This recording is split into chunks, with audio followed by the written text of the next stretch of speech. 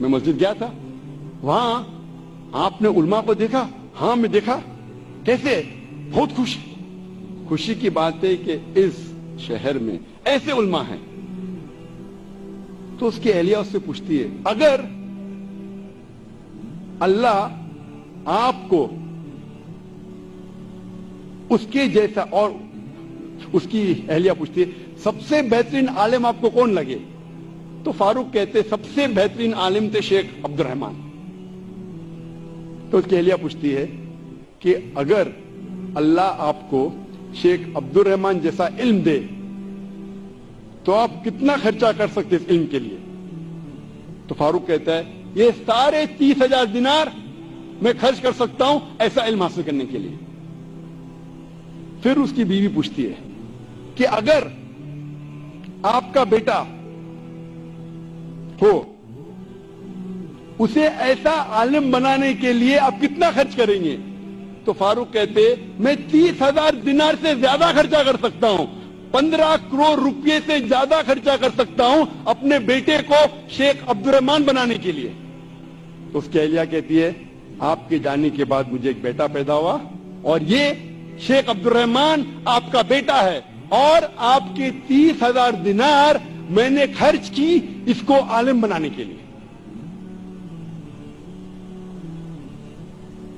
آپ سوچ سکتے اس وقت بیٹے کو عالم بنانے کے لیے والدہ خرچہ کرتی ہے 30,000 دینار, 2 ملین پاؤنڈز, 15 کروڑ روپے.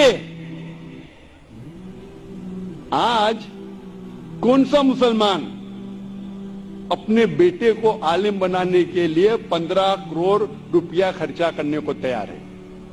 ہاں, ڈاکٹر بنانے کے لیے نو پرابلم, ڈونیشن دیں گے, رشوت دیں گے, 10 لاکھ, 15 لاکھ, 20 لاکھ, 50 لاکھ, 1 کروڑ ڈاکٹر. امریکہ بھیجنے کے لیے میرا بیٹا امریکہ میں پڑھ رہا ہے, 2 کروڑ خرچہ کریں گے, 3 کروڑ خرچہ کریں گے. کیوں؟ بیٹا امریکہ میں پڑھ رہا ہے. اسٹیٹس. میں یہ جاننا چاہتا ہوں کہ کتنے مسلمان اپنے بیٹے کو عالم بنانے کے لیے 15 کروڑ خرچہ کریں گے؟ گنتی کے آپ کو ملیں گے انگلیوں پہ. ہے الحمدللہ آج بھی ہمارے معاشرے میں ایسے مسلمان ہیں, لیکن بہت کم, انگلیوں پہ گن سکتے, بہت کم, لیکن ہے الحمدللہ. وآخر الدعوانا الحمدللہ رب العالمین.